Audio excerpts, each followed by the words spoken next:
Please post it on the Zoom chat.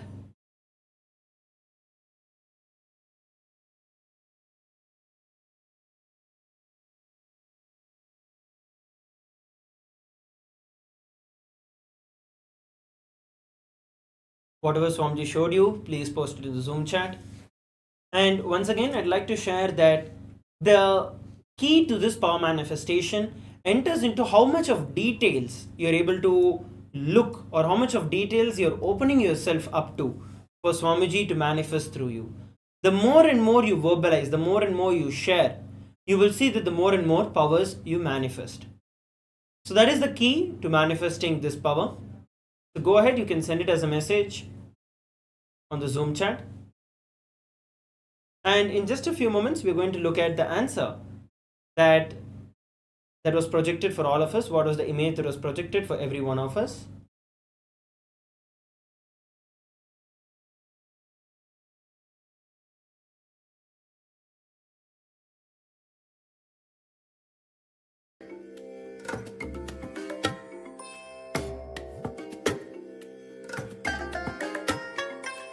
I bless you all.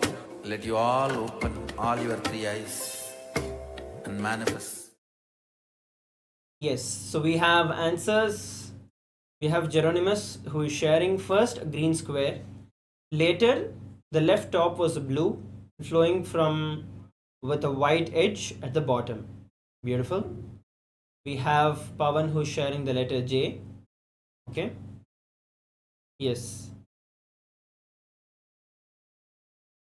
We have Asa Yohanau who is sharing, regarding the third eye practice, last night I saw a black and white picture in my forehead for a few seconds, but it was difficult to concentrate.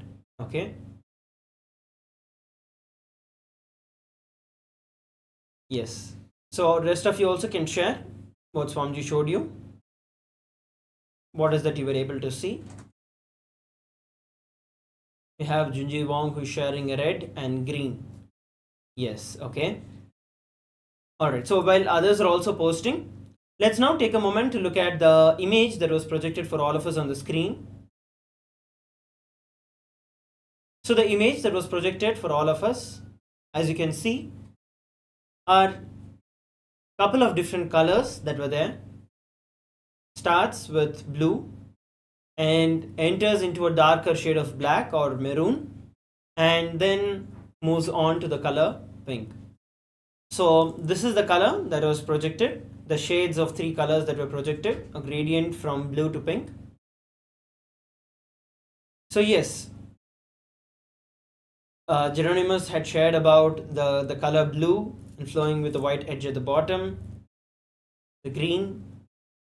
Yes, so the color is what is being projected for all of us on the screen, starting with the blue color and going all the way towards the pink color. Now, this science of power manifestation, especially with this round of power manifestation that we are doing, with the power, which is the power of seeing with the eyes blindfolded, it is because we are continuously conditioned that, okay, if we close our eyes, we cannot see. Because this is drilled deep in us right from the young age that we are born. And we are living with this understanding. It takes a little more time and effort for you to break free from those conditionings.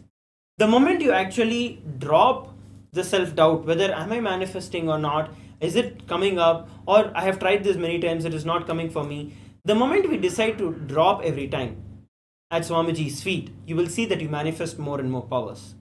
The reason being, every time when we have the darshan of Swamiji, every time when we receive the initiations from Swamiji, that time our whole energy, the whole body, mind and consciousness is completely rejuvenated, is completely energized once again to manifest these extraordinary Shaktis. That is the reason every time we manifest the power, it is not the same, but it is more power manifestation. And at one point, you will see that the entire power starts manifesting. So now let's enter into one more round of this same power manifestation. I request every one of you to please put on your blindfold. Please put on your blindfold.